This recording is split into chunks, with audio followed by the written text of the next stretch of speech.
Something that's crossed my mind today, which hasn't really featured in any of my thinking really so far, I guess, is the extent to which non-conscious parts of our cognition feature as elements within metaphor or image schema.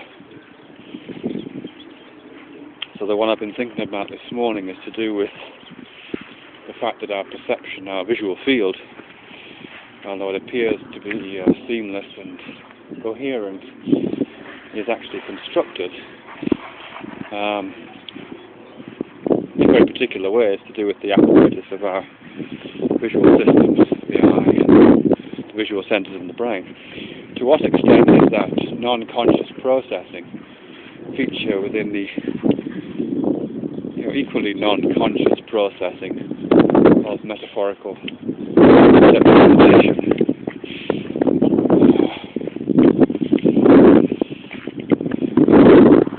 I suppose the most concrete example I can think of in terms of how that we might evidence that possibility is with this idea of the blind spot. As far as I'm aware, the existence of the blind spot, that part of the visual field where the optic nerve dives through the retina and heads towards the brain, it's a part of the, as I understand it, part of the retina which is not sensitive, and so it doesn't actually provide any information. As far as I'm aware, that retina, that blind spot, hasn't always been known about. There's been large swathes of history when the blind spot wasn't a part of our knowledge, really. I don't know when it became part of our knowledge. I'll try and find out. But certainly it exists now, not only as part of a visual understanding, but also as a perfectly clearly expressed metaphor. I'm not talking about here as a conceptual metaphor, just as a simple figure of speech. We do say that if someone seems to be incapable of maintaining a piece of knowledge, or it seems to be incapable of learning a certain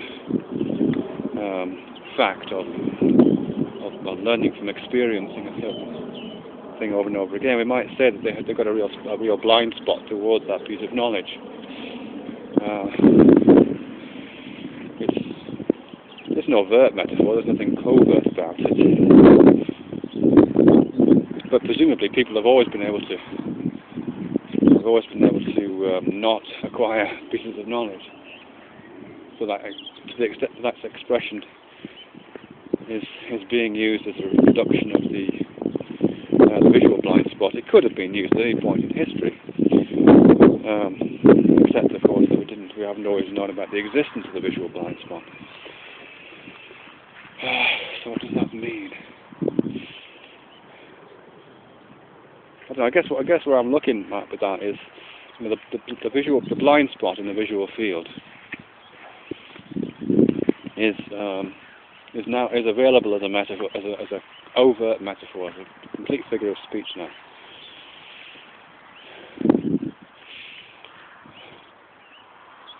Was it conceived before the existence of the blind spot? Was it conceptually possible to think, to sort of know about the existence of the blind spot simply through some sort of experience? Actually, I don't think we do experience the blind spot, do we? Outside of very specific contexts, experimental contexts, we don't have any knowledge of the blind spot at all. So I don't think that could have been part of a non-conscious awareness. But maybe other things, maybe other aspects of vision could. I'm thinking of things like blind sight, or of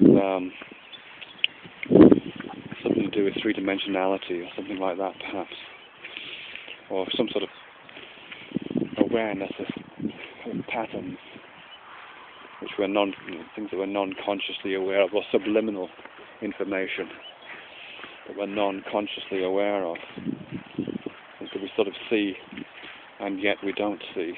We don't know we see. Is there does that figure within our metaphorical understanding, or could it figure within our metaphorical understanding of knowledge?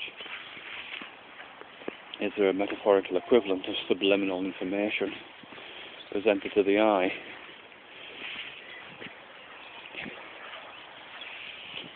I don't know is the short answer.